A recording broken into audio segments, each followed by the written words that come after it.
Black nobility terror. Oligarch elitism.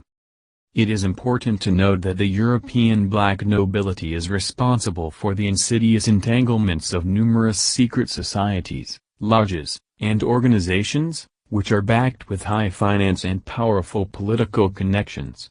Such organizations include Trilateral Commission, Bilderberg Group, Council on Foreign Relations, CFR, United Nations, founded by CFR, Illuminati Order Skull and Bones, Inner Circle of the CFR, International Monetary Fund, IMF, World Bank, Bank of International Settlement, Club of Rome, Chatham House, formerly the Royal Institute of International Affairs, RIA, Round Table, Tavistock Institute for Human Studies, England Psychological Warfare Think Tank, Associated Press, Reuters, Rothschild-owned news monopoly, and many others, all of which work in favor of their one-world government agenda. The black nobility alignment with Pope Pius IX.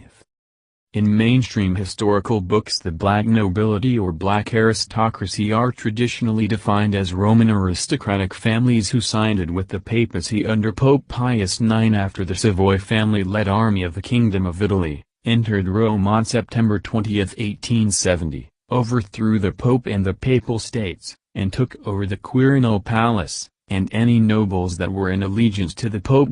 This marked the end of the 1300-year rule of Papal Rome over the state, in which the Pope was seen as both the spiritual and political leader of not just Rome but much of mainland Europe.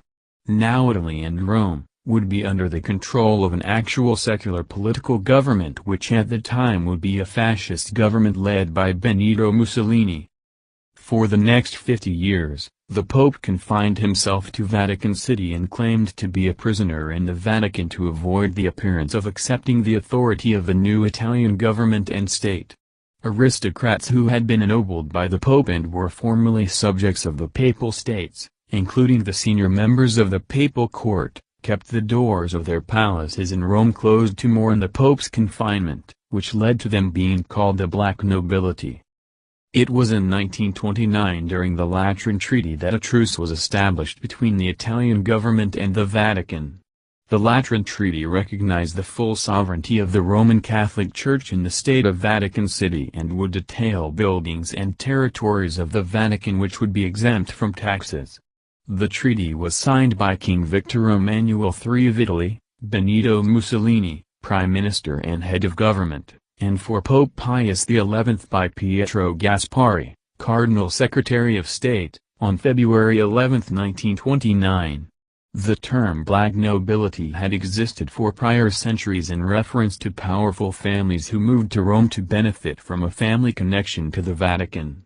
These supported the popes in the governance of the papal states and in the administration of the Holy See. Many of the members of black nobility families also became higher-ranking clergy and even popes. Black nobility families, in this instance families whose ancestors included popes, still in existence include notably the Colonna, Massimo, Orsini, Pallavicini, Borghese, Odescalchi, and Ludovisi. Major or extinct papal families include the Savli, Chiedini, the Aldobrandini family and Conti. Famous members of black nobility families include Eugenio Pacelli, who later became Pope Pius XII. Following the conclusion of the Lateran Treaty in 1929, the black nobility were given dual citizenship in Italy and Vatican City. Under the provisions of the treaty, noble titles granted by the Pope were recognized in the Kingdom of Italy. Many of these families were members of the largely ceremonial papal noble guard, others were foreigners affiliated with the Holy See in various ways. In 1931, Pope Pius XI denied the request of Alfonso XIII of Spain to open the noble guard further to nobles from all Catholic countries. In World War II, the papal noble guard guarded the Pope alongside the Swiss Guard. Pope Paul VI abolished many Vatican City positions with the apostolic letter Motu Proprio Pontificalis Domus, the papal household, in 1968. As well as changing the name of the group from Papal Court to Papal Household, Many of the positions occupied by the black nobility were abolished. According to the motu proprio, many of the offices entrusted to members of the papal household were deprived of their function, continuing to exist as purely honorary positions, without much correspondence to concrete needs of the times. However, where did the black nobility emerge from? Were they always there as supporters of the papacy? The Venetian black nobility. The term black nobility has a far deeper significance than just noble support for the papacy and actually stems back to the time of empires that predated ancient Rome. Before the rise of the Roman Empire as the world's dominant power in the Mediterranean, there existed a very specific cartel of oligarchical families mainly centered on Babylon, Persia, Greece, Tyre, and Phoenicia. These oligarchical families were powerful families who had significant influence in regards to commerce and trade in the areas that they resided in. It was these families who dominated maritime trade and commerce. They were the merchants of the sea. Over this period of time there was a succession of empires as the newly emerging empire overcame the older, with the Babylonian Empire succeeded by the Medes and Persians who then were conquered by the Greeks who were then conquered by the Romans.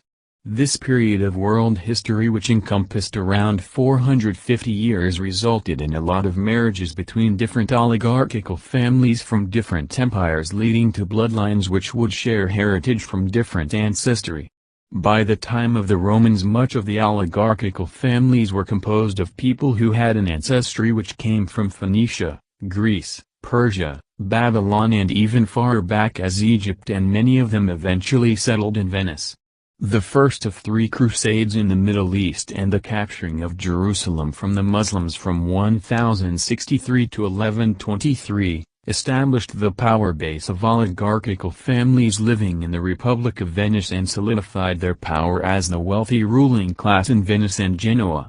This was due to the fact that the extension of the Roman Empire into the Middle East and capturing of significant trading routes through Syria, Israel and the Arabian Peninsula opened up significant trading opportunities for the port of Venice and acting as a gateway from Europe, from the Adriatic Sea, far into the Middle East and beyond into Asia.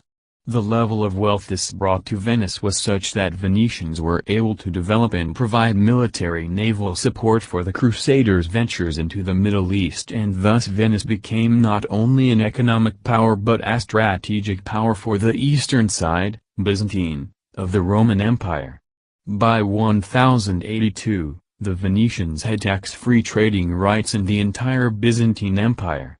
However, what distinguishes the oligarchical families of Venice was that after the decline of the reign of the Roman emperors and the breakup of the Roman Empire into various republics and tribes, they set a precedent by families of influence actually taking full control of their republic, whereas traditionally it would have been the responsibility of a single ruler backed by a committee that would have had this responsibility. These families thus found themselves in position of privileged trading rights as they made the rules. Up until 1172, control and rule of the Republic of Venice was through the appointment of a chief magistrate, known as Doge. This would have been similar today to what we would call a mayor. However, after 1172 the election of the Doge was finally entrusted to a committee of 40 from the most powerful families of the Republic, who were chosen by 4 men selected from the Great Council of Venice. This committee of 40 were all from the commercial aristocracy of Venice, powerful families with significant economic influence. The central basis of these families' right to rule is what is commonly called oligarchy, the idea that certain families are born to rule as an arbitrary elite, while the vast majority of any given population is condemned to oppression, serfdom, or slavery.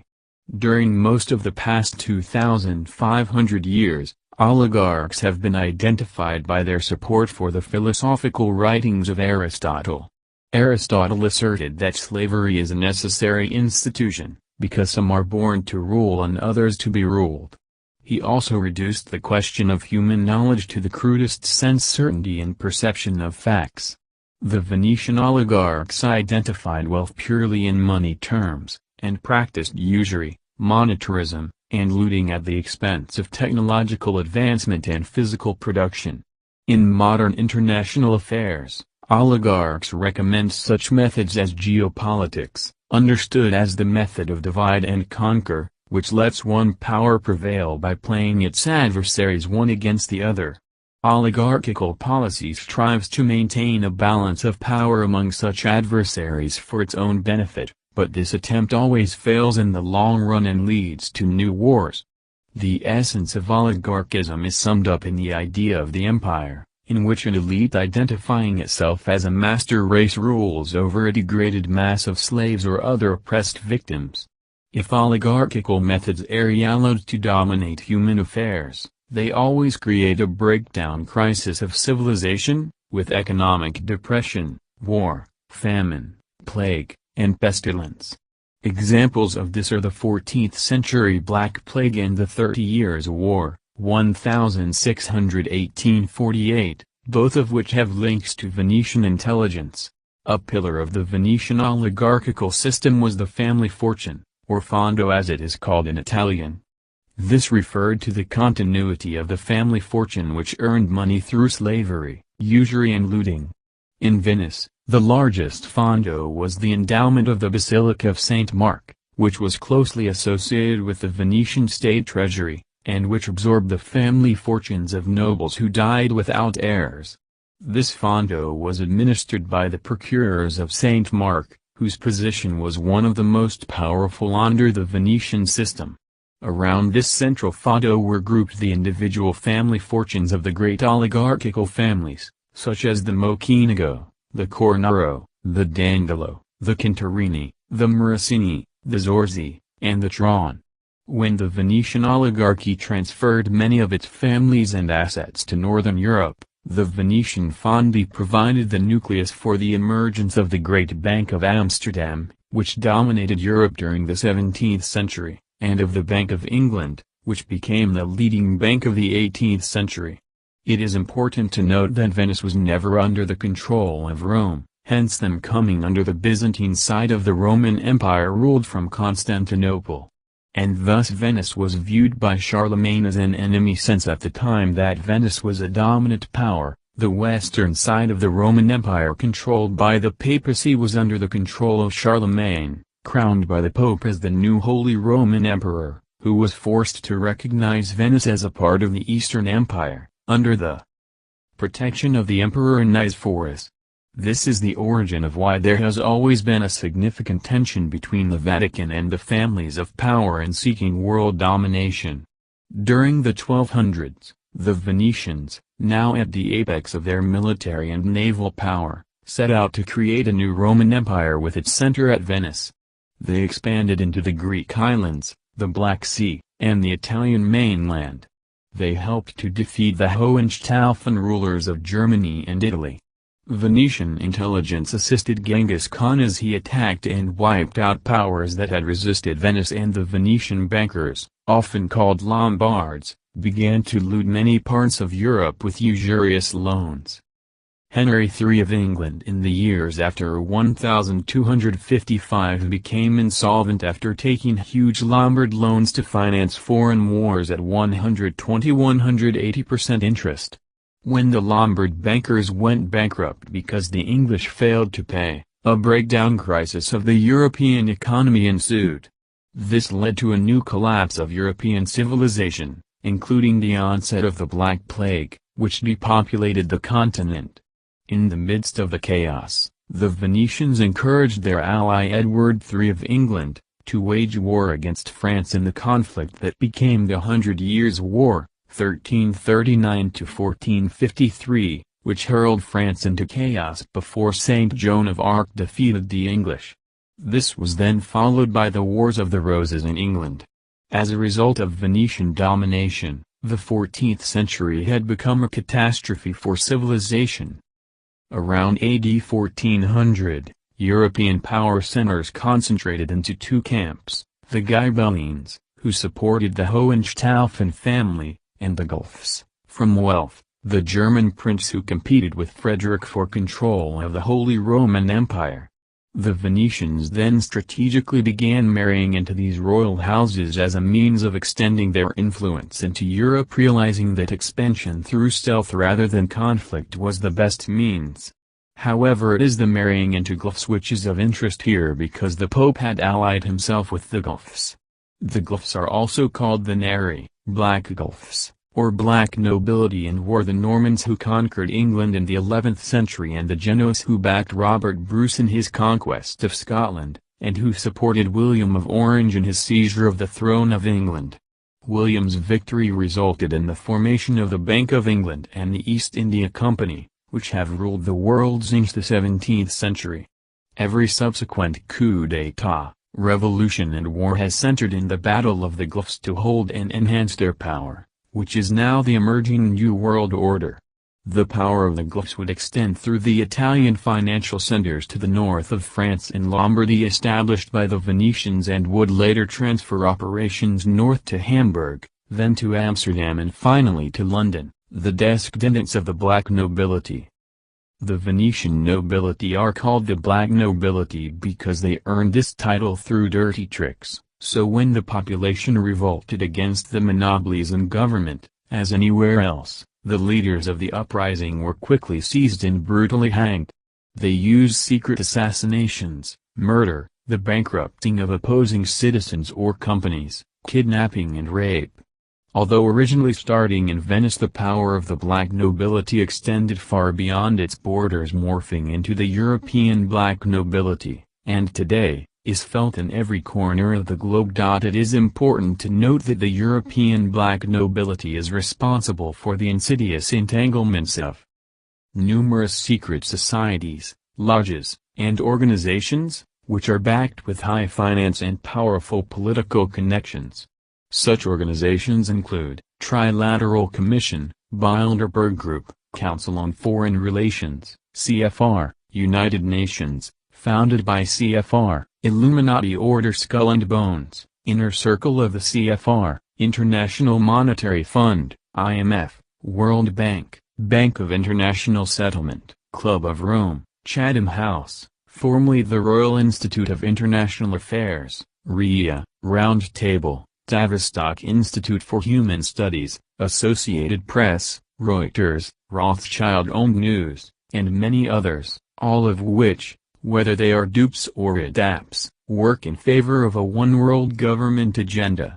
For instance, Daniel Eschelon, one of the best researchers on the origins of the Bilderbergers, states the following: in the very early 1990s, just as the last vestiges of the Soviet Empire were crumbling into oblivion, a friend, member of the KGB counterintelligence apparatus, during an intimate dinner told me of a very powerful and decorative organization known as the Bilderbergers. Behind this secret society is a contemporary network of powerful private merchant banking interests of medieval Venetian financier oligarchical model known as fondi. British and Dutch East India Companies, the forerunners of the Council of the 300, and the Bilderbergers are examples of these private merchant banks. Their final objective is a post-industrial society. Actually, their real name is synarchists. Synarchism is used to define a new concept of political alliances by an international brotherhood of financiers and industrialists through a unity of the socialists and the anarchists on fascist principles. According to a top-secret 18-page French military intelligence report dated July 1941, summarizing a 100-page dossier on the French synarchist groups, the synarchist movement's aim is essentially to overthrow in every country, where they exist, the parliamentary regimes which are considered insufficiently devoted to the interests of these groups and, therefore, too difficult to control because of the number of persons required to control them. Therefore, it is not too difficult to understand that the intention behind each and all of the Bilderberg meetings is about how to create a synarchist aristocracy of purpose between Europe and the United States, and how to come to agreement on questions of policy, economics, and strategy in jointly ruling the world. The NATO alliance was their crucial base of operation and subversion because it afforded them the backdrop for their plans of perpetual war, or at least for their nuclear blackmail, Policy. It is essentially a private criminal enterprise which stretches across the globe, operating through a network of government agencies, private institutions and both publicly owned and private corporations and financial institutions. Now this extended network, which is called the Fondi, stretches all the way back to the Middle Ages. Again, the Fondi is the combined wealth of these oligarchical families. It is concentrated in your tangible things, land, oil, raw materials, precious minerals and metals. And by controlling the financial trade of these items, these family authors set up fonds that are pooled together for maximum effect and deployed through a number of financial institutions, which hide their origins from the unsuspecting public. At the heart of the Fondi system, you have the powerful merchant private banks such as the Rothschild banks. And even more powerful than Rothschild is the Lazard Bank. One of the reasons that the Bilderbergers have never been able to discredit me is that historically I can show you that what today is called the Bilderberg Club can be traced back in time to the Venetian black nobility, 500 years ago. However, the idea behind these people hasn't changed since the beginning. It's the wholesale destruction of anything related and affiliated with the idea of a nation-state. The first nation-states were created in France under Louis XI and then in England with Henry VII. The idea behind the nation-state was the social welfare constitution, rights given to the people they had never had before. Before that we worked as slaves. For the first time we literally had something which we could call our own. It gave us the idea of the Constitution, which is again one of the things that these people have been so virulently fighting against. With nation-states, anything which was created, any technological advance which took place, created a need in other states in Europe to follow suit, otherwise they were left behind. That's called progress, and that's what the Venetians and the Bilderbergers of today have been so virulently against, which is again the whole thing about zero growth and the wholesale destruction of national, international economies. That's all part of what you're witnessing right now. Of course, you have the yabos who live in the world, the great unwashed. They have no idea what any of this stuff means because again their daily needs just are your basic primary, animal-like needs, which is exactly what these people want you to think about: work, procreate, eat and sleep. Again, another thing about the Bilderbergers is that I can trace who these people are today back to the Venetian black nobility. We often hear about the influences of the Rothschilds and the Rockefellers, but these people are merely your typical lackeys when you actually look at it. They are the bottom of the totem pole. If you're looking at the powerful people, you can talk about the House of Braganza, you talk about the House of Orange and the House of Habsburg. These people have unimaginable wealth. You measure it not in billions but in trillions of dollars. I have a document from the Krupp family of Germany. One banking statement, just one account on one day, and there's a $112 trillion on that account. That's the kind of money that the Bill Gates of this world. Well, they're not even lackeys. They are nothing, because again what they have is just pocket change for these people. One of the reasons that the Bilderbergers have never been able to discredit me is that historically I can show you that today what is called the Bilderberg Group goes back in time to the Venetian black nobility, to the royal houses and lineages of the European oligarchical families. For example, talking about your queen, one such family is the Guelphs, from which Elizabeth II, the Queen of England, comes.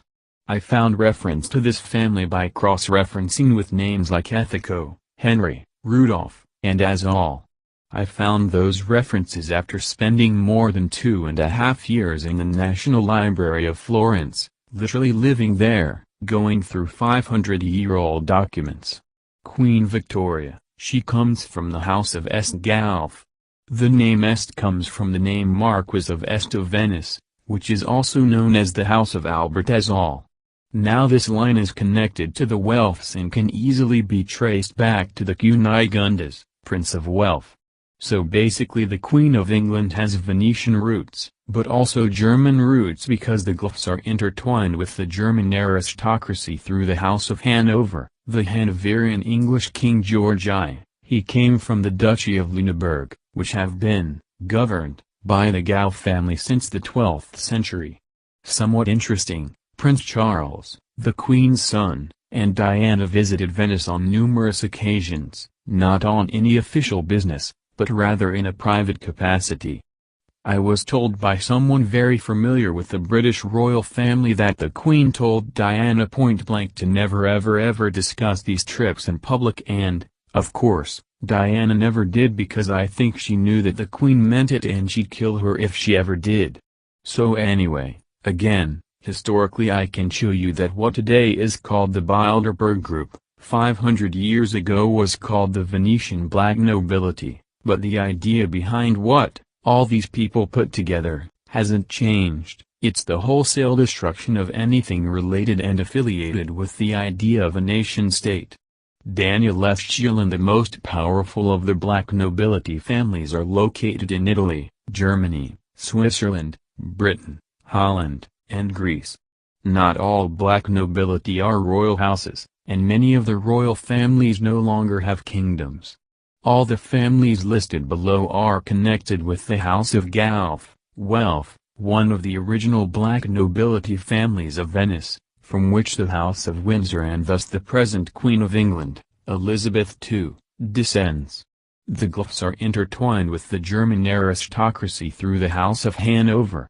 Almost all European royal houses originate from the House of Hanover and thus from the House of Gauff.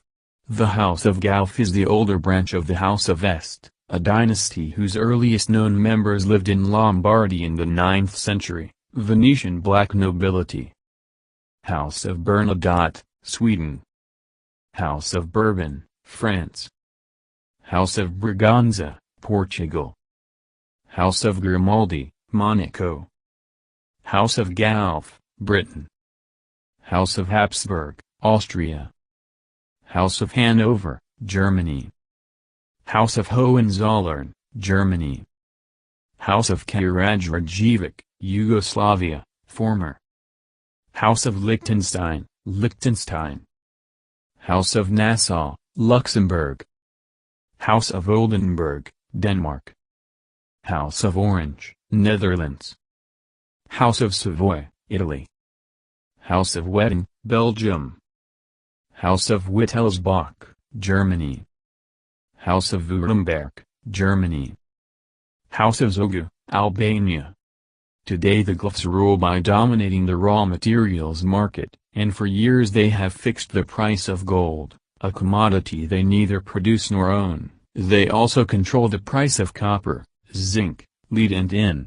It is no accident that the principal commodity exchanges are located in London, England.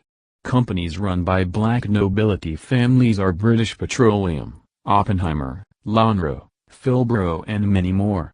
The House of Gauff presently resides in the form of the British royal family. Another black nobility family in England are the Grosvenors. For centuries this family lived, as most of the European families, on ground rent. Today the family owns at least 300 acres of land in the center of London. The land is never sold, but leased on a 39-year leasehold agreement, the ground rent of the Middle Ages. Grosvenor Square, in which the American Embassy is located in London, belongs to the Grosvenor family, as does Eaton Square. In Eaton Square apartments are rented out at £25,000 to £75,000 a month, and that does not include maintenance costs. This is to give you an idea of the immense wealth the black nobility hold. Another famous family that descends from the black nobility is the House of Habsburg, presently under the leadership of Karl von Habsburg, the son of the late Otto von Habsburg. Otto von Habsburg was one of the strategic drivers behind the embryonic form of the European Union known as the Pan-Europa Union. Some of the key objectives of the Pan-Europa Union included keeping the Soviet Union out of Europe and creating a Roman Catholic-oriented European superstate. The Union also believed that Britain should be kept out of Pan-Europa since it manages an autonomous empire. Unlike Russia, Turkey belonged to Asia and also was not to be included in Pan-Europa. The Pan-European Union was also responsible for the 12 stars on a blue ground as an official symbol for Europe, which symbolizes the stars of the Virgin Mary. This flag was the basis by which the European Union flag was created, the corporate influence of the black nobility. Examples of the old black nobility families who believe they have a divine right to rule include the Justiniani family who trace their lineage to the Emperor Justinian, the Ambrose family, the Lazatos, the Dorias, the Benacassis, the Albas, the Guelphs and many more. However, in the 18th and 19th centuries a significant set of events transpired. Not content to be in control of Venice and Genoa alone, these aristocrats decided at the death of Queen Victoria, the matriarch of the Venetian Black Guelphs, that, in order to gain worldwide control, it would be necessary for its aristocratic members to go into business with the non-aristocratic but extremely powerful leaders of corporate business on a global scale, and so the doors to ultimate power were opened to what the black nobility referred to as the commoners. And so there was a commercial marriage that took place between the old black nobility families of Venice and Genoa and the emerging Anglo-American financial juggernauts. These Anglo-American commercial powerhouses included the Warburgs, Rothschilds, Rockefellers, Goldmans, Morgans, Sachs, Lehmans, Schroeder, Bush and a few others more. Family dynasties that are known today as the bloodlines of the Illuminati. The marriage of the black nobility and these powerful family corporations had been accomplished. This then led to the establishment of the international drug trade, which began with the East India Co., and its child company, the Committee of 300, and international espionage, which began with the Bank of England. The East India Company was granted a charter in 1600 in the closing days of Queen Elizabeth's reign. In 1622, under James I, it became a joint stock company. In 1661, in an attempt to retain his throne, Charles II granted the East India Company the power to make war. From 1700 to 1830, the East India Company gained control of all India, and wrested the historic monopoly of opium from the Great Mughals. The Anglo-American families of the unholy partnership with the black nobility, thoroughly corrupted and wallowing in tainted opium money, went on to become what we know today as the Eastern Liberal Establishment. Its members, under the careful guidance and direction of the British Crown, and subsequently, its foreign policy executive arm, the Royal Institute for International Affairs, RIIA, now known as Chatham House, located in England, across St. James's Square from the Astors, ran the United States from top to bottom through their secret upper-level, parallel government, which is tightly meshed with the Committee of 300, the ultimate secret society. Today, through many powerful alliances, the Committee of 300 rules the world and is the driving force behind the criminal agenda to create a new world order, under totalitarian global government. The Committee of 300 with its aristocracy, its ownership of the U.S. Federal Reserve banking system, insurance companies, giant corporations, foundations and communications networks is presided over by a hierarchy of conspirators. The inner circle of the Committee of 300 is the Order of the Garter, headed by Queen Elizabeth Windsor II. The inspiration of the Order of the Garter, founded in 1348, as a society, fellowship and college of knights, was the King Arthur and the Round Table. Various legends have been described to explain the origin of the order. The most popular legend involves the Countess of Salisbury, possibly Edward's cousin, Joan of Kent. While the Countess was dancing with or near Edward at Eltham Palace, her garter is said to have slipped from her leg to the floor. When the surrounding courtiers snickered, the king supposedly picked it up and tied it to his own leg, exclaiming "Ani swaki mal y pence," meaning evil upon he who thinks it. This phrase has since become the motto of the order. As historian Margaret Murray pointed out, the garter is an emblem of witchcraft. Garters are worn in various rituals and are also used as badges of rank. The garter is considered the ancient emblem of the high priestess. In some traditions, a high priestess who becomes queen witch over more than one coven adds a silver buckle to her garter for each coven under her. According to Murray, the importance of the lace or string among the witches was very great, as it was the insignia of rank. The usual place to carry it on the person was round the leg, where it served as a garter. The beliefs of modern France give the clue as to its importance. According to traditions still current, there is a fixed number of witches in each canton, of whom the chief wears the garter in token of his, or her, high position. The right of becoming chief is said to go by seniority. In Haute-Bretagne, a man who makes a pact with the devil has a red garter. Murray believed that all the Plantagenets, a family dynasty in the UK during the Middle Ages, were witches. She said Edward III founded 2 covens. As the story is to be understood, therefore, Edward did not wish to have the people think that the Countess was a witch. Edward III's actions were to let Lady Salisbury know that her secret of her witchhood was safe with him, because he himself was a priest of a coven.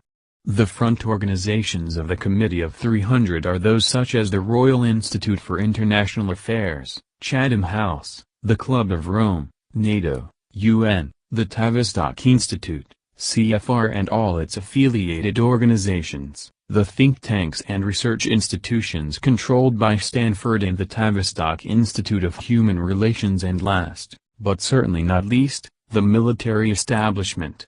The Committee of 300 is the ultimate secret society made up of an untouchable ruling class heavily influenced by the original lineage of the black nobility, and includes the Queen of the United Kingdom, Elizabeth II, the King of the Netherlands, Willem Alexander, the Queen of Denmark, Margaret II, and the royal families of Europe. Through their illicit banking cartel, they own the stock of the Federal Reserve, which is a private for-profit corporation that violates U.S. Constitution. Other notable members of the Committee of 300 now and in the past included, House of Habsburg, House of Orange, Duke of Alba, Prince Philip Duke of Edinburgh, Lord Carrington, Lord Halifax, Lord Alfred Milnor, John Jacob and Waldorf of the Astor Illuminati bloodline, Winston Churchill, Cecil Rhodes, Queen Juliana, Queen Beatrix, King Haakon of Norway, Colonel Mandelhaus, Aldous Huxley, John Forbes, Averill Harriman, William and McGeorge Bundy, George Bush, Prescott Bush, Henry Kissinger, J.P. Morgan, Morris Strong, David Rockefeller, David, and Evelyn Rothschild, Paul, Max, and Felix Warburg, Ormsby and Al Gore, Bertrand Russell, Sir Ernest and Harry of the Oppenheimer Illuminati bloodline, Warren Buffett, Giuseppe Mazzini, Sir William Hess, George Shultz, H.G. Wells, and Ted Turner. Most of the Committee of 300's immense wealth arose out of the opium trade with China and India. Obscene profits went straight into the royal coffers, and into the pockets of the nobility, the oligarchs and plutocrats, and made them billionaires. The ordinary people of China, India, and England profited nothing from opium revenues. In the same way the people of South Africa, black and white, never profited from the gold mining industry, whose revenues were piped directly into the City of London banks and merchant banks. The Committee of 300 looks to social convulsions on a global scale, followed by depressions, as a softening up technique for bigger things to come, as its principal method of creating masses of people all over the world who will become its welfare recipients of the future. The current criminal agenda of the Committee of 300 is further evidenced by leaked Club of Rome documents, as they describe how they will use drugs to help stifle resistance to their New World Order scheme, having been failed by Christianity, and with unemployment rife on every hand. Those who have been without jobs for 5 years or more, will turn away from the church and seek solace in drugs. By then, full control of the drug trade must be completed in order that the government of all countries who are under our jurisdiction have a monopoly in place, which we will control by controlling supplies reaching the market. Drug bars will take care of the unruly and the discontented. Would-be revolutionaries will be turned into harmless addicts with no will of their own. The city banks, which dominate American finance and politics. Codename for banks for the city, Financial District of London, descend directly from East India and Bank of England operations. The Rockefeller Empire is the most prominent sign of this dynasty. It is reckoned that between 3,000 and 5,000 families own and control the world economy, but the number of people at the core of that control is far, far fewer, a relative handful. This cartel controls every aspect of the global economic network. The banks, insurance companies, raw materials, transportation, factories, finished products, major retail groups, and by market rigging all the rest, the stock and material markets, governments, media, intelligence agencies and so on. This is coordinated through the secret societies, and one of their most important vehicles is the City of London House of Windsor operation called the Club of the Isles. It was named after King Edward VII, Queen Victoria's son, who was the first to carry the title Prince of the Isles. The title is held today by Prince Charles. Edward was heavily involved with black nobility barons of the Square Mile London financial district and helped them to engineer the Crimean War, the Russia-Japan War, the preparations for the First World War and the Opium Wars with China. Through the central organization of the Club of the Isles comes the immense web of interlocking directorships which hold apparently independent companies in a network of common control and common agenda. These include but by no means are limited to the Bank of England, Anglo-American Corp of South Africa, Rio Tinto, Minorco Minerals and Resources Corp, De Beers Consolidated Mines and De Beers Centenary AG, N.M. Rothschild Bank, Barclays Bank, Lloyds Bank, Lloyds Insurance Market, Midland Bank, National Westminster Bank, Barings Bank, Schroders Bank, Standard Chartered Bank, Hembros Bank, S.G. Warburg, Toronto Dominion Bank, Johnson Matthey, Kleinwort Benson Group, Lazard Brothers, Lonrho, J.P. Morgan & Co., Morgan Grenfell Group, British Petroleum, Shell and Royal Dutch Petroleum, Cadbury Schweppes, BAT Industries, Assicurazioni Generali Spa, Venice, Italy, Cordalds, General Electric, Cazenove & Co., Grand Metropolitan, Hanson plc, HSBC Holdings, Hong Kong and Shanghai Bank, Imperial Chemical Industries, Inchcape plc, Inco Limited, ING Group, Jordyne Matheson, Peninsular and Oriental Steam Navigation Co., P&0, Pilkington Glass, Reuters Holdings, GlaxoSmithKline, Unilever and Unilever NV, Vickers plc. And that is just a few of them. Each of these corporations have staggering lists of subsidiaries going on for page after page. These London-based operations connect with those in other developed and developing countries, giving the black nobility cartels control over world banking and mineral, energy and food production. The black nobility has made the City of London the world financial centre since its arrival en masse with William of Orange. Today this center is home to over a quarter of the world's foreign exchange turnover, and the London Stock Exchange lists more foreign companies than any other. 90% of cross-exchange trading in Europe is handled by the city, and it is the world's biggest issuer of Eurobonds. The leading commodity futures markets in Europe are based here, as are the London Metal Exchange, the International Financial Petroleum Exchange and the London Commodity Exchange. The city dominates world fund management for foreign institutions and governments, and all these city operations have Freemasons in prominent positions. The goals of the Committee of 300 are summarized as follows: 1. A one world government, new world order with a unified church and monetary system under their direction. Not many people are aware that the One World government began setting up its church in the 1920s/1930s, for they realized the need for a religious belief inherent in mankind to have an outlet and, therefore, set up a church body to channel the belief in the direction they desired. 2. The utter destruction of all national identity and national pride. 3. The destruction of religion and more especially the Christian religion, with the one exception, their own creation mentioned above. 4. Control of each and every person through means of mind control and what Brzezinski called technotronics, which would create human-like robots, and a system of terror beside which Felix Dzerzhinsky's Red Terror will look like children at play. 5. An end to all industrialization and the production of nuclear-generated electric power in what they call the post-industrial zero-growth society. Exempted are the computer and service industries. United States industries that remain will be exported to countries such as Mexico where abundant slave labor is available. Unemployables in the wake of industrial destruction will either become opium heroin and/or cocaine addicts, or become statistics in the elimination process we know today as Global 2000. 6.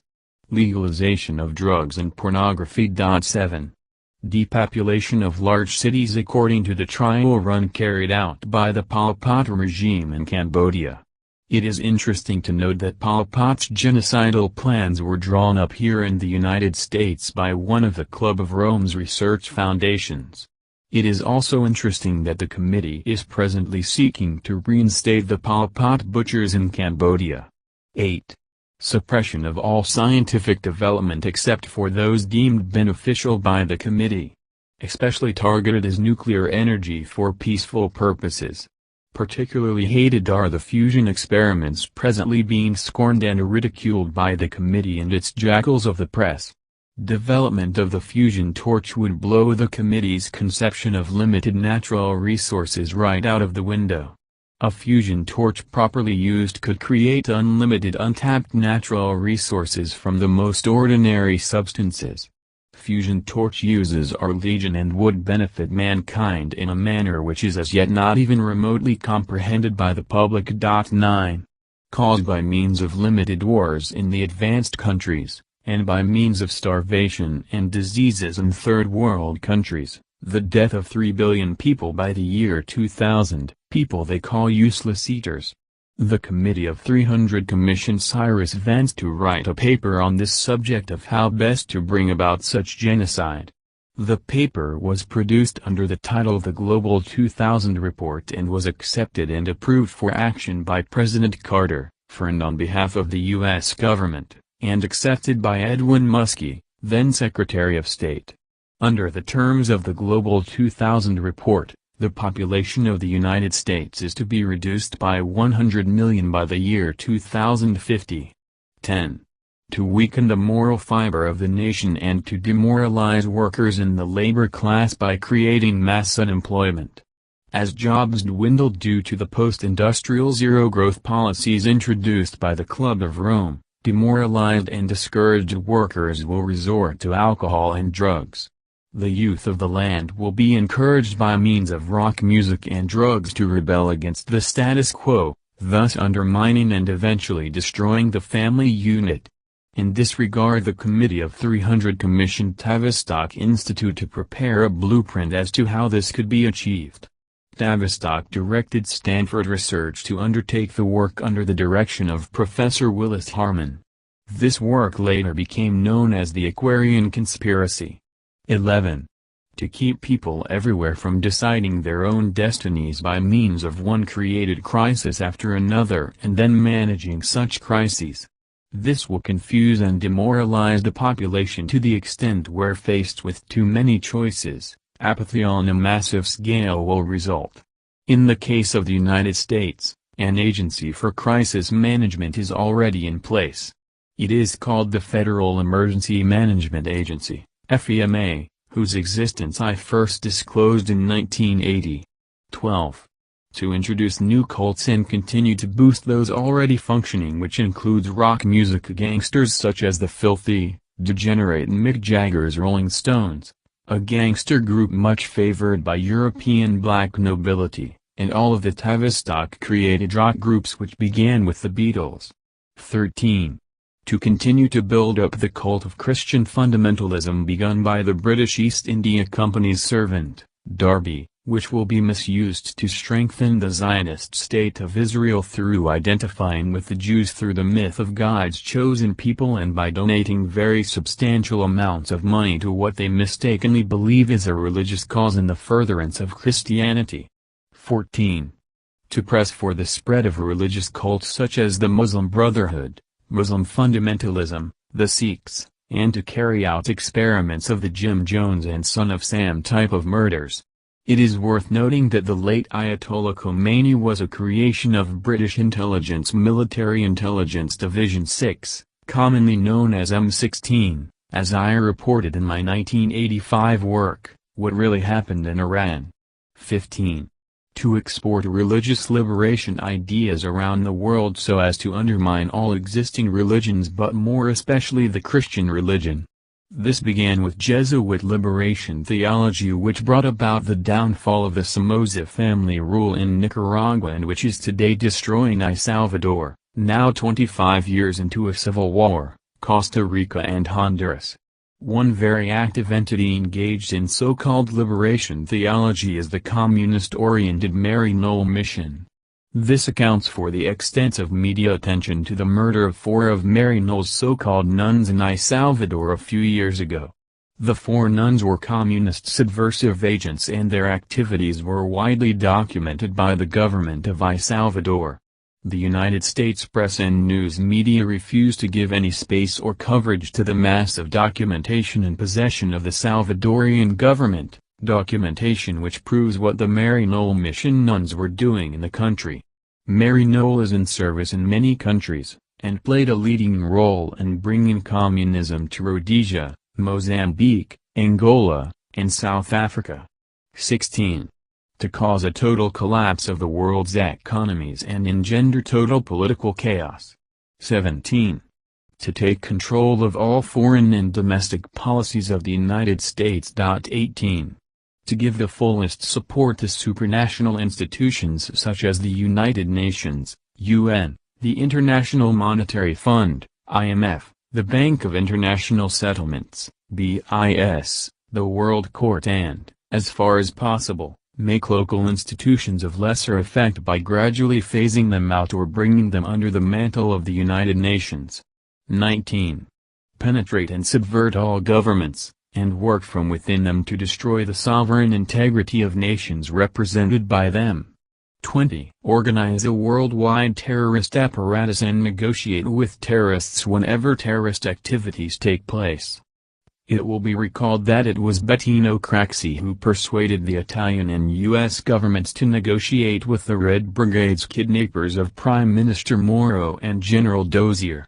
As an aside, General Dozier is under orders not to talk about what happened to him. Should he break that silence, he will no doubt be made a horrible example of in the manner in which Kissinger dealt with Aldo Moro, Ali Bhutto and General Zia-ul-Haq. 21. Take control of education in America with the intent and purpose of utterly and completely destroying it. Of special interest in the Committee of 300 program is the core of their economic policy, which is largely based on the teachings of Malthus, the son of an English country parson who was pushed to prominence by the British East India Company upon which the Committee of 300 is modelled. Malthus maintained that man's progress is tied to the Earth's natural ability to support a given number of people, beyond which point Earth's limited resources would rapidly be depleted. Once these natural resources have been consumed, it will be impossible to replace them. Hence, Malthus observed, it is necessary to limit populations within the boundaries of decreasing natural resources. It goes without saying that the elite will not allow themselves to be threatened by a burgeoning population of useless eaters, hence culling must be practiced. As I have previously stated, culling is going on today, using the methods mandated in the Global 2000 report. Dr. John Coleman, former British intelligence officer, the conspirators' hierarchy, the Committee of 300, the primary bloodline partners of the black nobility. It has to be said that understanding all of this can be confusing, considering that in modern literature descriptions of the same global elite are referred to as the black nobility, Illuminati and Freemasons. In understanding the role of the one world government today, the distinctions are not as important since they are all part of the same homogeneous group represented by external bodies such as the Bilderberg Group, Club of Rome, Committee of 300 and other power broker groups. However, when looking at the origins of the one world government agenda, the distinctions become vitally important as they help to understand the tapestry of how key elements evolved from each other. As previously mentioned, the black nobility families predated the Illuminati and Freemasonry by many hundreds of years. Yet when the black nobility decided to expand their sphere of influence from Venice and Genoa into Europe, they found that the structures to aid them were now in place through the establishment of the Illuminati by the Jesuit Adam Weishaupt. The eventual alliance between the Illuminati and Freemasonry in the 1782 Congress of Wilhelmsbad only served to further expand the influence and aims of the black nobility. In the modern era, though, it is noticeable that the surviving black nobility families are like silent partners because the public face of this homogeneous alliance reside in the Anglo-American families, which became known as Illuminati families. According to most researchers who have been researching intensively on the most powerful families on Earth, the names are among others, Warburg, Rothschild, Rockefeller, DuPont, Russell, Onassis, Collins, Morgan, Kennedy, Habsburg, Lee, Bundy, and Astor. The following families are also closely interwoven with the leading families: Vanderbilt, Bauer, Whitney, Duke, Oppenheim, Gray, Sinclair, Schiff, Solvay, Oppenheimer, Sassoon, Wheeler, Todd, Clinton, Taft, Goldschmidt, Wallenberg, Guggenheim, Bush, Van Duyne, and many others. Probably the most publicized companies are the Rothschilds, the Rockefellers, the DuPonts, the Onassis, and the Warburgs. The Rothschild family. The Rothschilds have been closely involved with the global elite since the inception of this group. The oldest known Rothschild went by the name of Uri Phoebus, who lived in the early 16th century. His great-great-great-grandson was Moses Bauer, who lived in the early 18th century. A well-known ancestor of this banking family was Meyer Amschel Bauer, an asset manager in Frankfurt am Main. Among other things, he represented the money and assets of Sovereign Wilhelm von Hessen. He became very rich, because he attended to the conveyance of the capital that belonged to the sovereign during the French Revolution.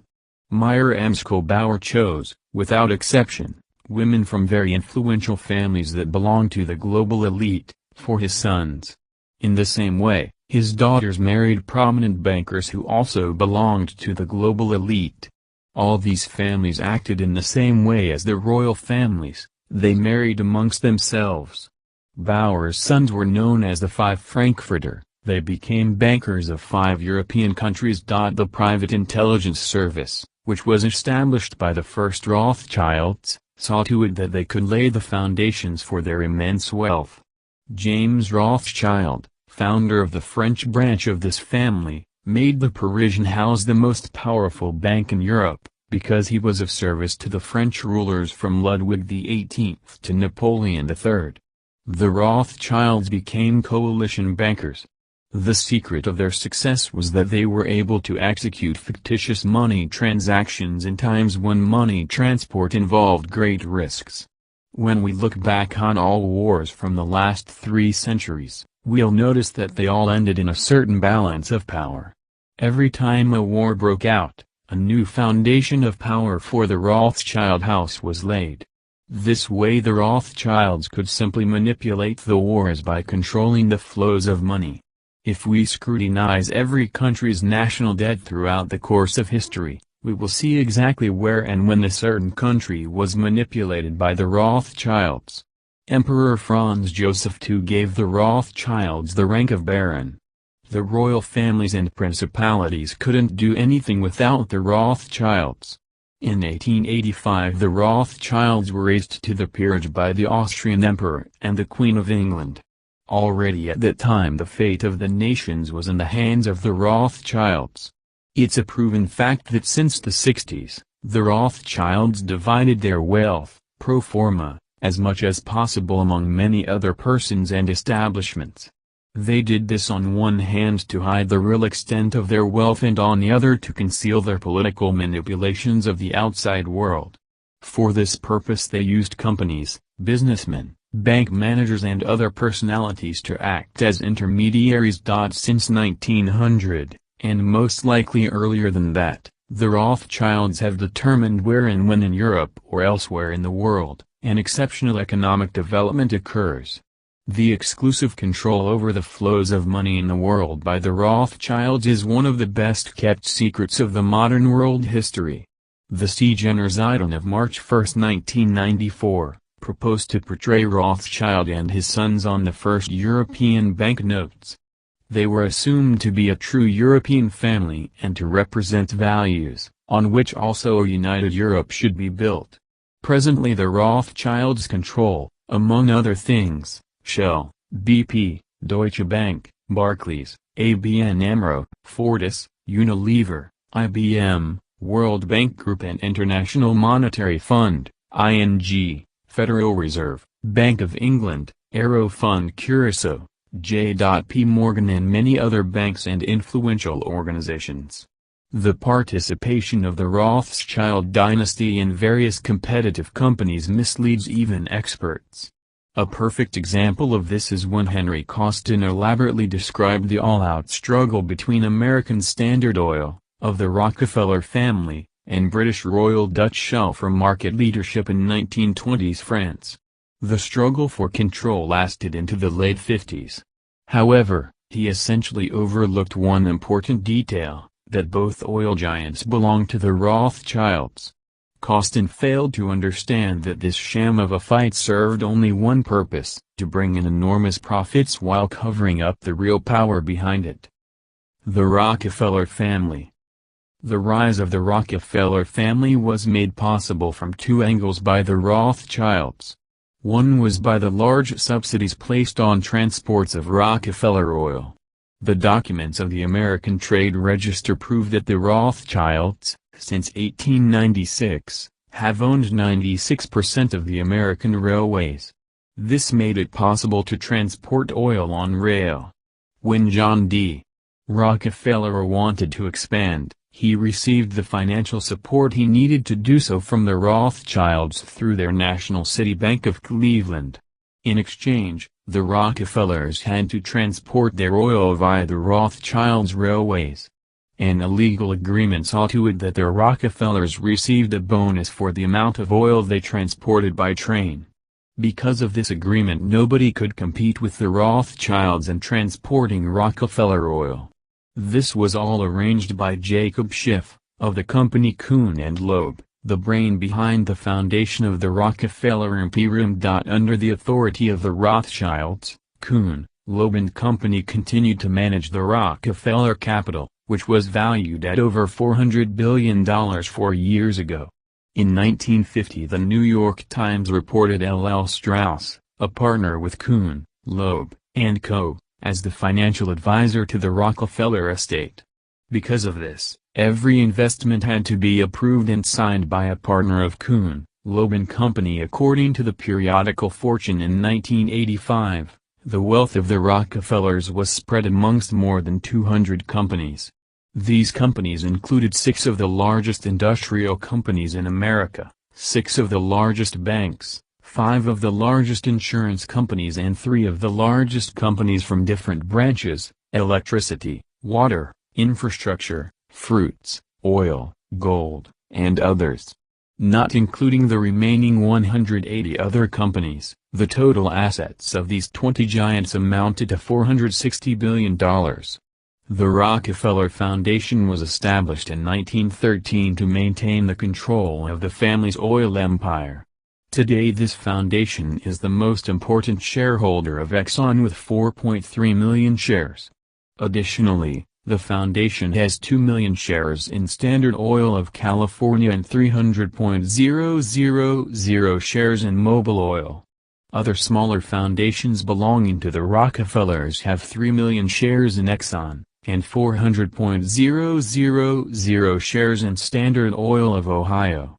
The total assets of this group of Rockefeller companies amount to more than $50 billion. For a researcher who concentrates on the Rockefeller family, it won't be difficult to prove that this immensely rich family has played an important role in the American politics of the 20th century. The drift and decisions of American politics lead directly back to the Rockefeller family. The Rockefellers immigrated to America from Spain. The best-known member of this family was the influential industrialist, banker John Davidson Rockefeller. He asserted himself as the richest man of his time. Before going into oil transport, he was a wholesaler of narcotic drugs.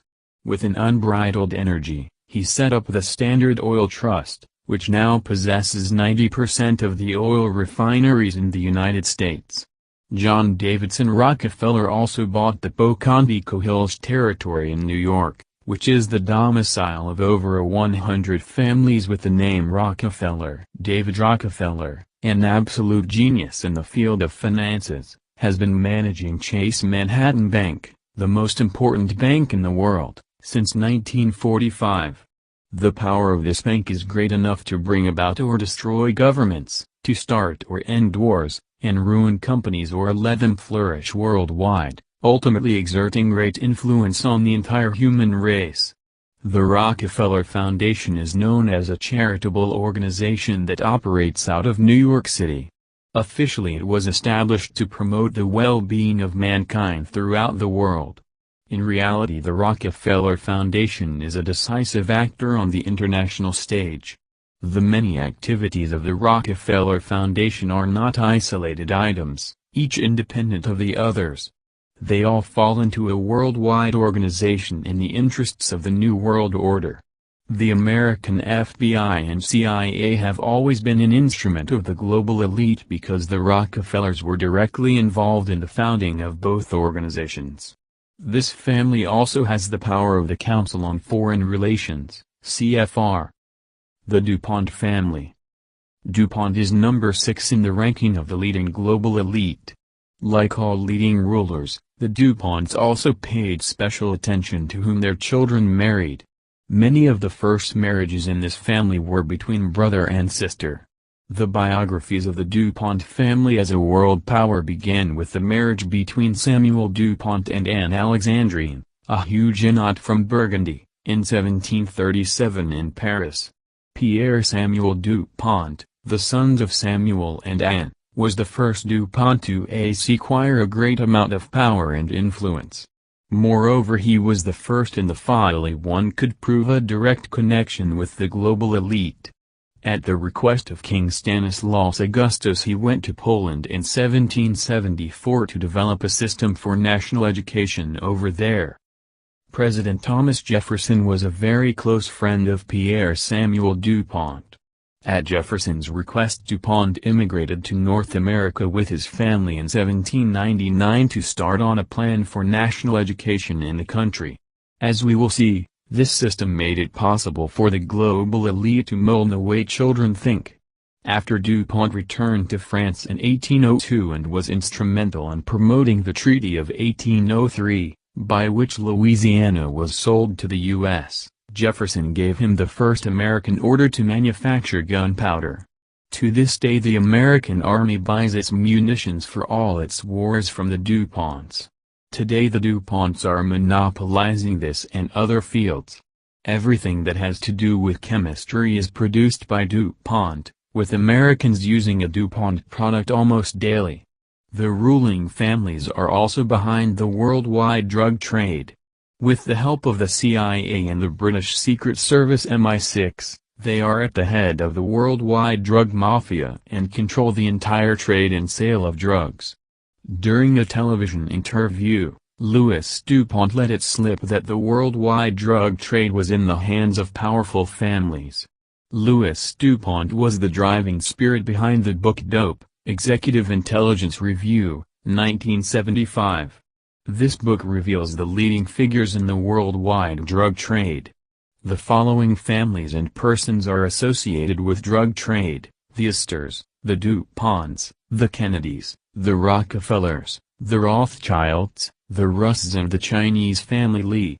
Because of his collaboration in this book, Louis DuPont ran into substantial trouble with his family. Owing to a government informant, he narrowly escaped kidnapping, torture and brainwashing on his father's yacht. He couldn't press charges against his family for this, because the elite have control over the legal system to the farthest corners of the world. The Onassis family. In 1928 the ruling leaders, who possessed all large oil companies, gathered in Achnacarry Castle and made an agreement called the Achnacarry Agreement. In this agreement the worldwide extraction of oil and oil trade was brought together in one large international monopoly. That's why one only sees the same tankers providing a large number of filling stations in a certain area with gasoline. By 1928 the elite had total control of most all oil production, and Aristotle Onassis was the shipping magnate who built the largest oil tankers in the world. During the Second World War every Greek ship was sunk, except the ships belonging to Aristotle Onassis. His ships could freely sail down every war zone without being attacked.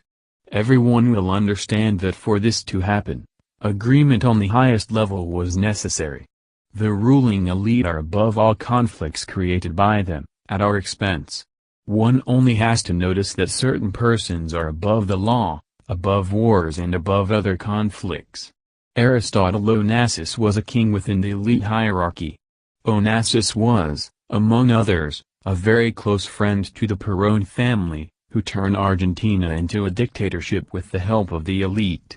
His power extended so far that practically every researcher will come to the conclusion that he must have been one of the most powerful persons in the world. But these researchers do not know that the complete power of the international monopolists is divided amongst the leaders. Aristotle Onassis had a lot of power indeed, but he only owed this power to the hidden hierarchy which rules our world. The ruling elite spread their power over the drug and pornography world, the political and economical world and, finally, over mind control. Influential families not within the elite circle collaborate in their conspiracies. When they don't, their wealth and power become threatened. Howard Hughes was a millionaire who wanted under the power of the international monopolists and was at risk because of that. In 1956 Howard Hughes invested a lot of money in vice presidency of Richard Nixon with the hopes of being able to control him. This cost him dearly. The elite infiltrated Hughes' organization. In March 1957 Onassis henchmen caught Howard Hughes at the Beverly Hills Hotel, replacing him with a look-alike. The real Howard Hughes, whilst seriously injured, was taken to the Emerald Isle Hotel in the Bahamas. After a month he was moved to a cell on Scorpios, Onassis' private island. Another look-alike took Hughes' place and the one used in the Beverly Hills Hotel job was shot at the Rothschilds Inn. At that time the giant empire of Howard Hughes was merged with the Onassis empire. After Aristotle Onassis' death, the Rockefellers took over the businesses of the billionaire. Onassis' granddaughter married into the Russell family, number 10 in the order of leading global elite. This family played the leading role in the opium trade at the beginning of the 18th century. In 1823, Samuel Russell led the largest opium cartel in the world, and became the greatest opium boss throughout Asia. The company Sturgis and Company in China was a part of the Russell Opium Syndicate. In the United States, the company built the largest opium smuggling web, which exported opium from China to Turkey. Furthermore, the Russell family played a key role in promoting Mormonism, founding the Watchtower Bible and Tract Society, Jehovah's Witnesses, and the secret order Skull and Bones. Becoming a member of this order is only possible at their invitation when one is descended from the ruling family. T. Warburg family. The Warburg family is the most important ally of the Rothschilds, and the history of this family is at least equally interesting.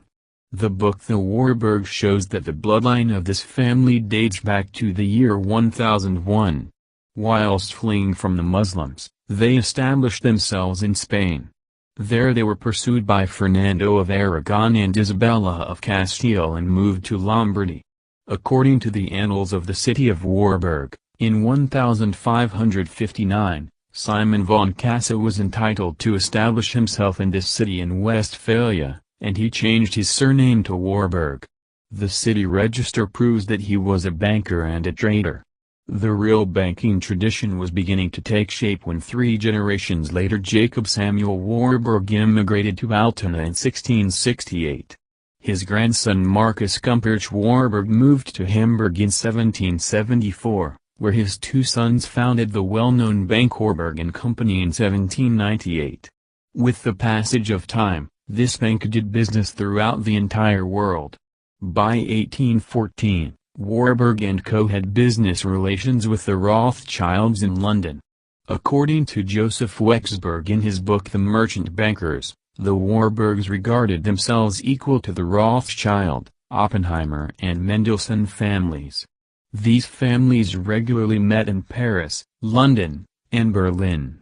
It was an unwritten rule that these families let their descendants marry amongst themselves.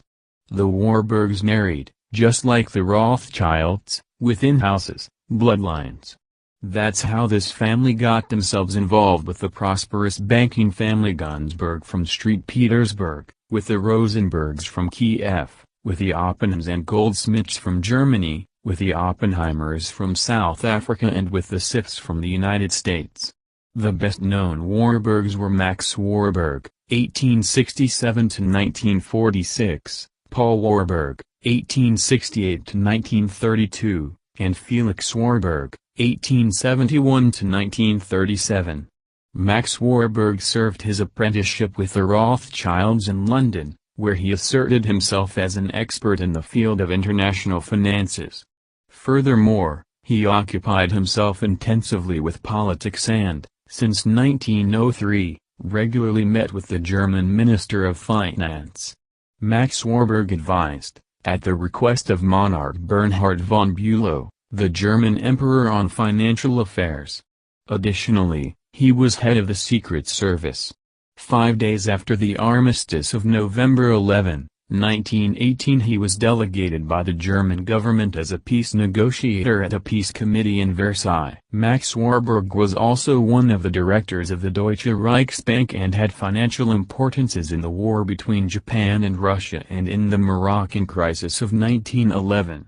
Felix Warburg was familiarized with the diamond trade by his uncle, the well-known banker Oppenheim. He married Frieda Schiff and settled in New York.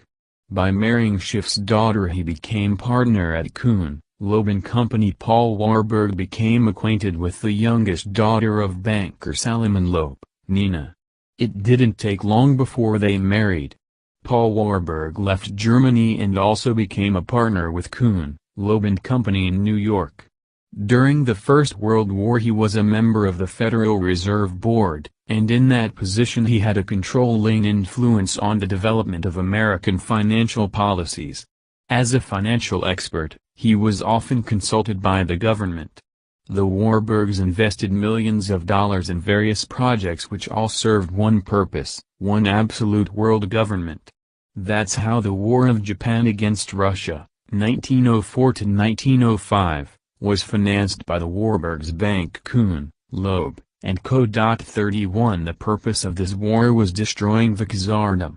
As said before, in testimony before the Senate Foreign Relations Committee, James P. Warburg said, "We shall have a world government, whether or not we like it. The question is only whether world government will be achieved by consent or by conquest." Affirmations of the black nobility and dynastic families. The black nobility are the oligarchic families of Venice and Genoa, who in the 12th century held privileged trading rights, monopolies.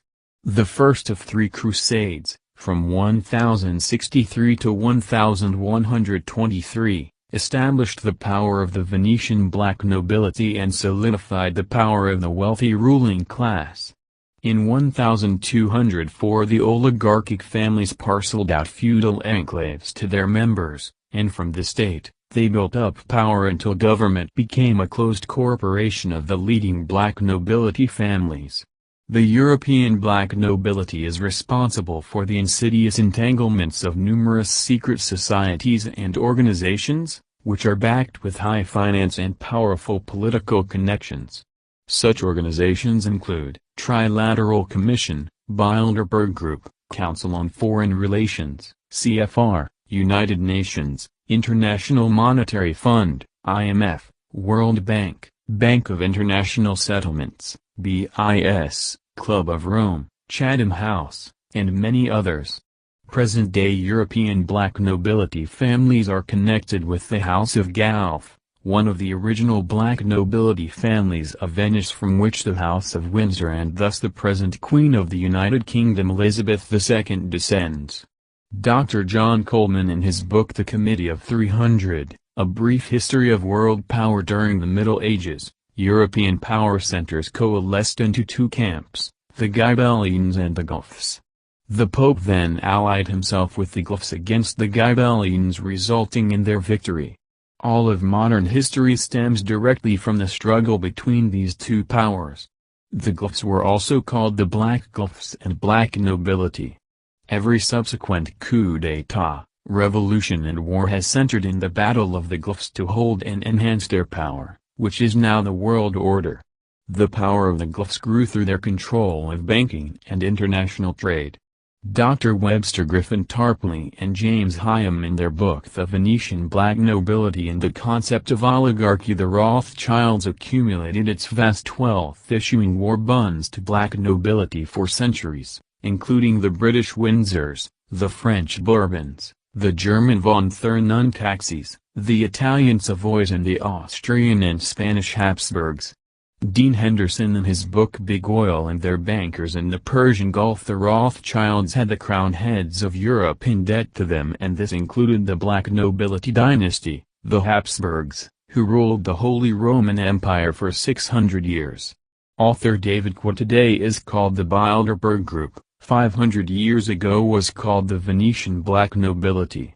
The idea behind the European dynastic oligarchy hasn't changed. It's the wholesale destruction of anything related and affiliated with the idea of a nation-state.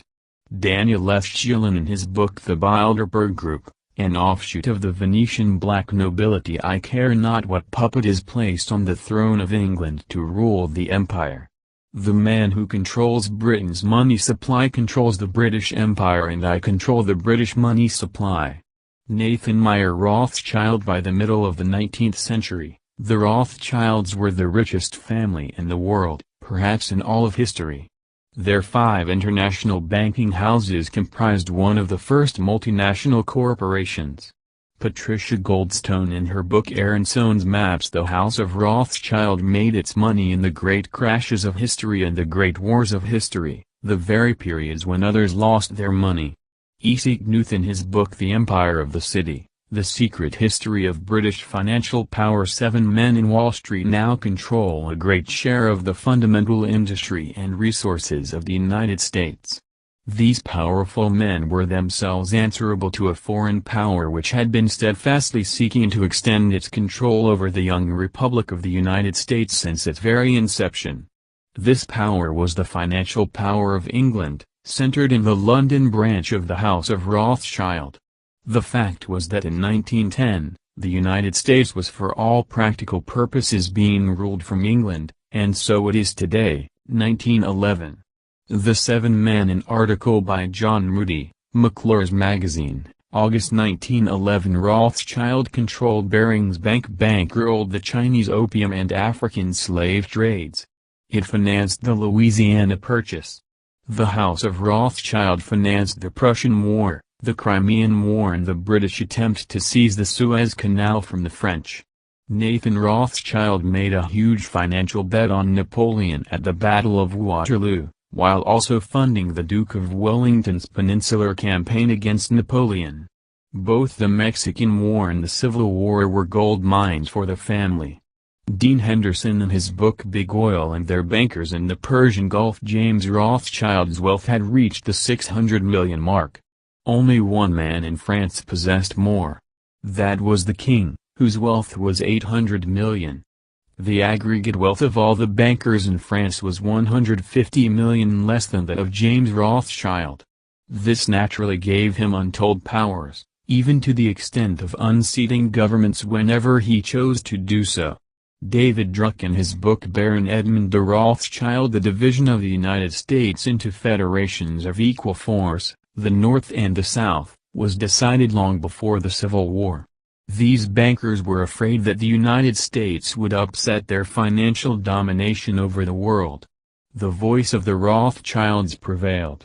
German Chancellor Otto von Bismarck: there has been a well-founded notion since America's inception that the European Rothschild-led Illuminati bankers have sought to bring America to its knees and return it to the fold of the Crown of England.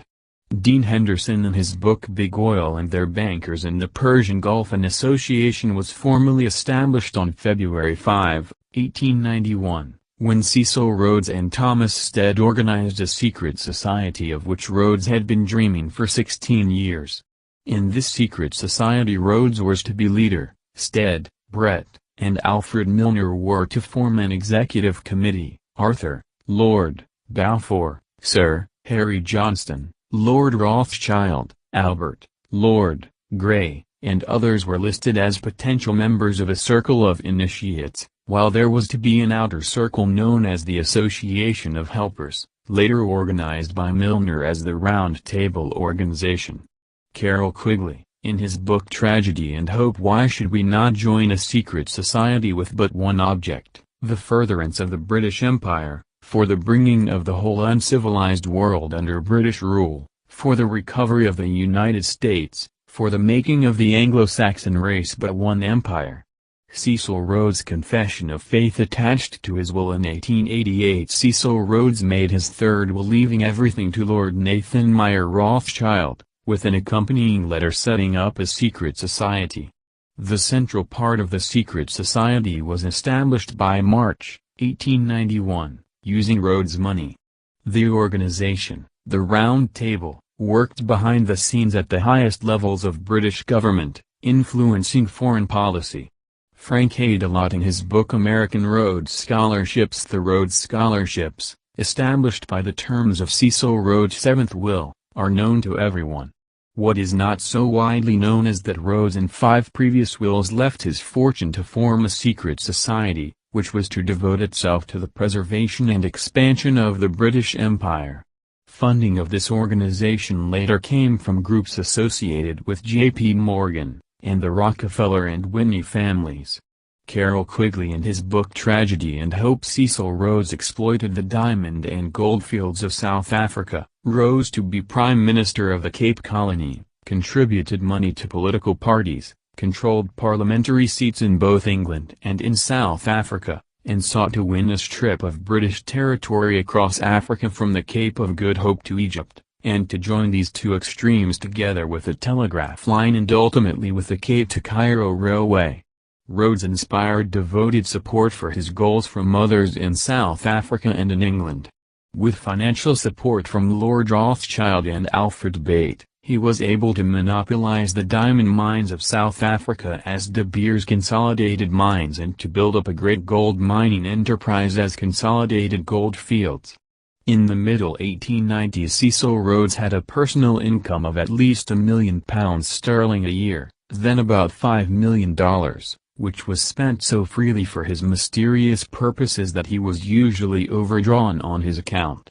These purposes centered on his desire to federate the English-speaking people and to bring all the habitable portions of the world under their control.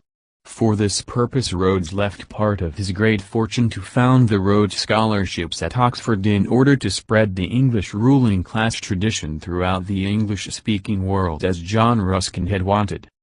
Carroll Quigley in his book Tragedy and Hope. Cecil Rhodes' secret society has been called by various names. During the FRST decade or so it was called the Secret Society of Cecil Rhodes, or the Dream of Cecil Rhodes.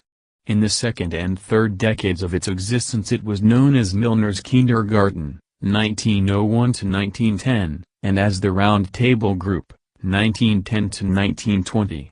Since 1920 it has been called by various names, depending on which phase of its activities was being examined. It has been called the Times Crowd, the Rhodes Crowd, the Chatham House Crowd, the All Souls Group, and the Cliveden Set. Carroll Quigley in his book Tragedy and Hope, 1966, in 1901, Cecil Rhodes chose Alfred Milner as his successor within a secret society of which the purpose was, the extension of British rule throughout the world, the perfecting of a system of emigration from the United Kingdom and of colonization by British subjects of all lands wherein the means of livelihood are attainable by energy, labor, and enterprise. With the ultimate recovery of the United States of America as an integral part of a British Empire, the consolidation of the whole empire, the inauguration of a system of colonial representation in the imperial parliament which may tend to weld together the disjointed members of the empire, and finally the foundation of so great a power as to hereafter render wars impossible and promote the best interests of humanity. Carroll Quigley, in his book Tragedy and Hope, Cecil Rhodes' secret society incited the Boer War and spawned the Milner Group, 1902, the Milner Group spawned the Round Table Group, 1909, the Round Table Group incited World War I and spawned the Royal Institute of International Affairs, 1919, and the Council on Foreign Relations, 1921, and the CFR and the RIA spawned the Bilderberg Group in 1954, and the Trilateral Commission in 1973. Stanley Monteith. During the past 2 centuries, when the peoples of the world were gradually winning their political freedom from the dynastic monarchies, the major banking families of Europe and America were actually reversing the trend by setting up new dynasties of political control through the formation of international financial combines. These banking dynasties had learned that all governments must have sources of revenue from which to borrow in times of emergency. They had also learned that by providing such funds from their own private resources, they could make both kings and democratic leaders tremendously subservient to their will. Carroll Quigley in his book Tragedy and Hope. There is a special breed of international financiers whose success typically is built upon certain character traits. Those include cold objectivity, immunity to patriotism, and indifference to the human condition. That profile is the basis for proposing a theoretical strategy, called the Rothschild formula, which motivates such men to propel governments into war for the profits they yield. As long as the mechanism of central banking exists, it will be to such men an irresistible temptation to convert debt into perpetual war and war into perpetual debt. G. Edward Griffin in his book The Creature from Jekyll Island. By the end of the 1890s, J.P. Morgan and John D. Rockefeller had become the giants of an increasingly powerful money trust controlling American industry and government policy. Some 60 families, names like Rockefeller, Morgan, Dodge, Mellon, Pratt, Harkness, Whitney, Duke, Harriman, Carnegie, Vanderbilt, DuPont, Guggenheim, Astor, Lehman, Warburg, Taft, Huntington, Baruch and Rosenwald formed a close network of plutocratic wealth that manipulated, bribed, and bullied its way to control the destiny of the United States. At the dawn of the 20th century, some 60 ultra-rich families, through dynastic intermarriage and corporate, interconnected shareholdings, had gained control of American industry and banking institutions. F. William Engdahl in his book Gods of Money, Wall Street and the Death of the American Century. The House of Morgan financed half the U.S. World War II war effort. Morgan had also financed the British Boer War in South Africa and the Franco-Prussian War. Dean Henderson in his book Big Oil and Their Bankers in the Persian Gulf. In the latter half of the 1800s, European financiers were in favor of an American Civil War that would return the United States to its colonial status.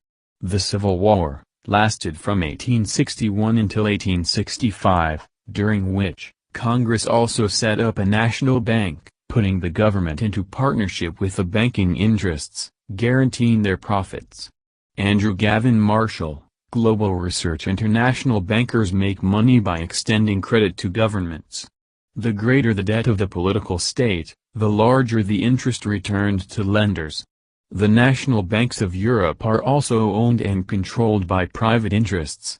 We recognize in a hazy sort of way that the Rothschilds and the Warburgs of Europe and the houses of J.P. Morgan, Kuhnloeb, and Co., SCHFF, Lehman and Rockefeller possess and control vast wealth. How they acquire this vast financial power and employ it is a mystery to most of us. Senator Barry M. Goldwater in his memoirs with no apologies: the substantive financial powers of the world were in the hands of investment bankers, also called international or merchant bankers, who remained largely behind the scenes in their own unincorporated private banks. These formed a system of international cooperation and national dominance which was more private, more powerful, and more secret than that of their agents in the central banks. This dominance of investment bankers was based on their control over the flows of credit and investment funds in their own countries and throughout the world. They could dominate the financial and industrial systems of their own countries by their influence over the flow of current funds through bank loans, the discount rate, and the rediscounting of commercial debts. They could dominate governments by their control over current government loans and the play of the international exchanges. Almost all of this power was exercised by the personal influence and prestige of men who had demonstrated their ability in the past to bring off successful financial coups, to keep their word, to remain cool in a crisis, and to share their winning opportunities with their associates. In this system the Rothschilds had been preeminent during much of the 19th century, but, at the end of that century, they were being replaced by J.P. Morgan, whose central office was in New York, although it was always operated as if it were in London. Carroll Quigley, in his book Tragedy and Hope, The Depression, 1929, was not accidental. It was a carefully contrived occurrence. The international bankers sought to bring about a condition of despair here, United States, so that they might emerge as rulers of us all.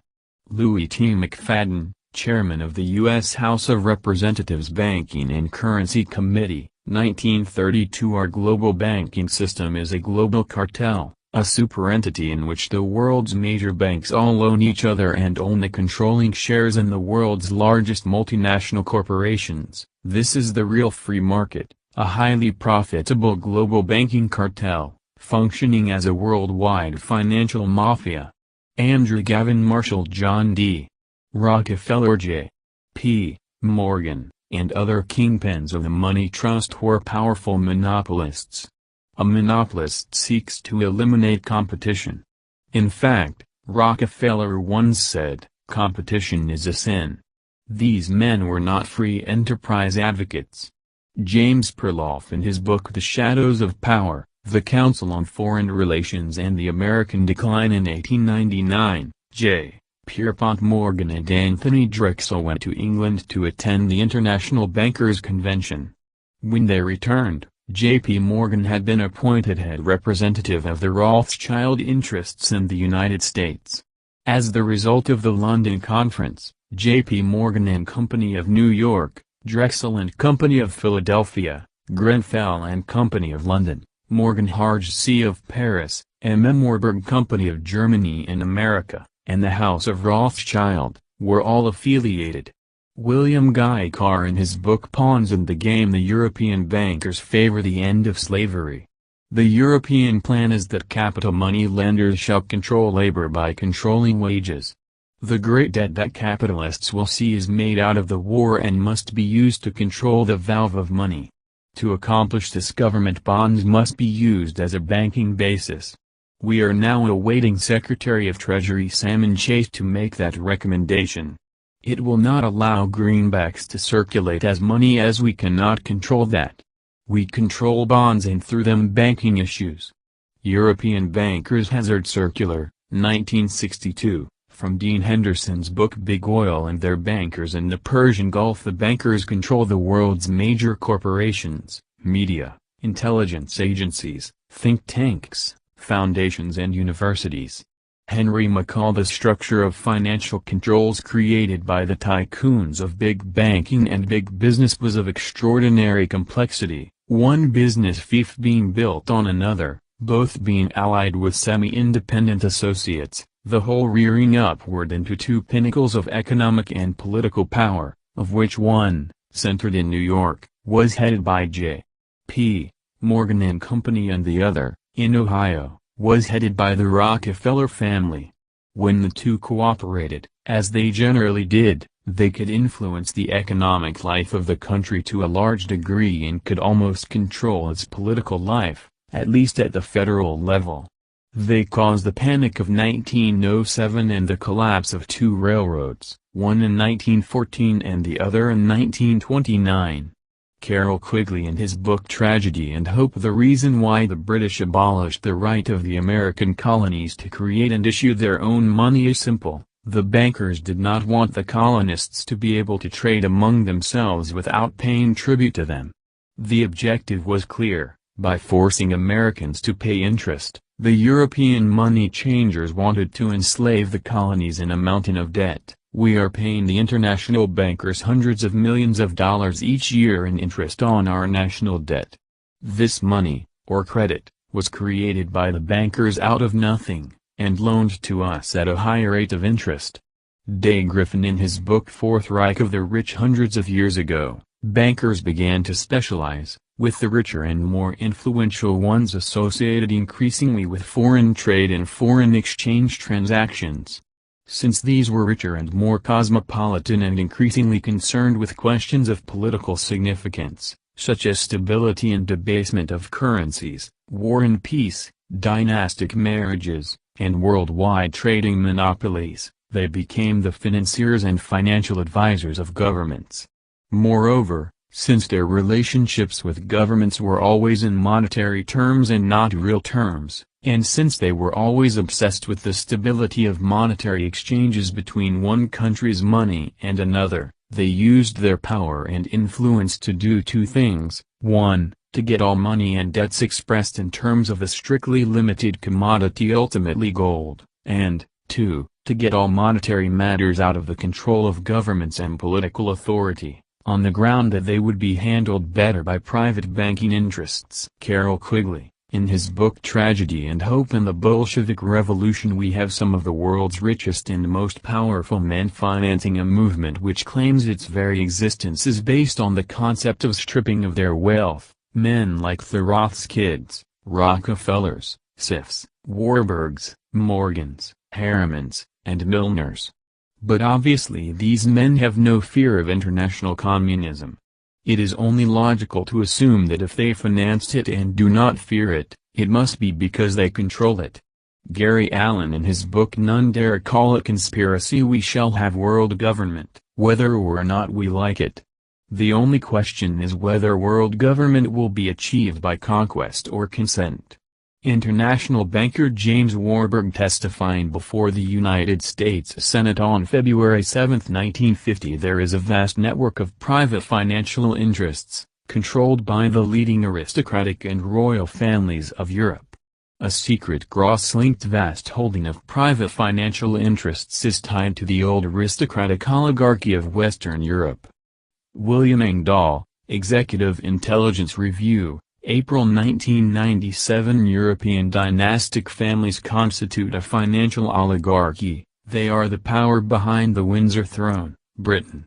They view themselves as the heirs to the Venetian oligarchy, black nobility.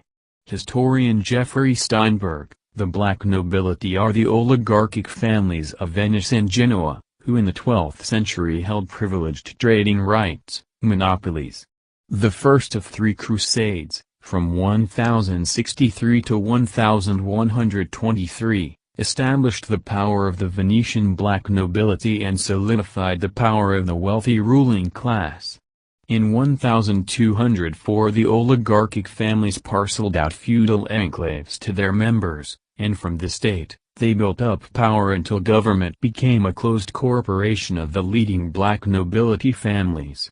The European black nobility is responsible for the insidious entanglements of numerous secret societies and organizations, which are backed with high finance and powerful political connections. Such organizations include Trilateral Commission, Bilderberg Group, Council on Foreign Relations, CFR, United Nations, International Monetary Fund, IMF, World Bank, Bank of International Settlements, BIS, Club of Rome, Chatham House, and many others. Present-day European black nobility families are connected with the House of Guelph, one of the original black nobility families of Venice from which the House of Windsor and thus the present Queen of the United Kingdom Elizabeth II descends. Dr. John Coleman in his book The Committee of 300, A Brief History of World Power During the Middle Ages, European power centers coalesced into two camps, the Ghibellines and the Guelphs. The Pope then allied himself with the Guelphs against the Ghibellines, resulting in their victory. All of modern history stems directly from the struggle between these two powers. The Guelphs were also called the Black Guelphs and Black Nobility. Every subsequent coup d'état, revolution and war has centered in the battle of the Guelphs to hold and enhance their power, which is now the world order. The power of the Guelphs grew through their control of banking and international trade. Dr. Webster Griffin Tarpley and James Hyam in their book The Venetian Black Nobility and the Concept of Oligarchy. The House of Guelph, one of the black nobility families of Venice, is the oldest dynasty in Europe, being some 800 years old. It survives to this day as the British House of Windsor. Other important present-day European black nobility families include House of Bernadotte, Sweden; House of Bourbon, France; House of Braganza, Portugal; House of Grimaldi, Monaco; House of Habsburg, Austria; House of Hanover, Germany; House of Hohenzollern, Germany; House of Karađorđević, Yugoslavia; House of Liechtenstein, Liechtenstein; House of Nassau, Luxembourg; House of Oldenburg, Denmark; House of Orange, Netherlands; House of Savoy, Italy; House of Wettin, Belgium; House of Wittelsbach, Germany; House of Württemberg, Germany; House of Zogu, Albania. Dr. Webster Griffin Tarpley and James Hyam in an article The Venetian Black Nobility and the Concept of Oligarchy. The forerunners of the Freemasons, the Knights Templar, founded the concept of banking and created a bond market as a means to control European nobles through war debts. The Crusader Knights Templar looted a huge store of gold and numerous sacred artifacts from beneath the Solomon Temple.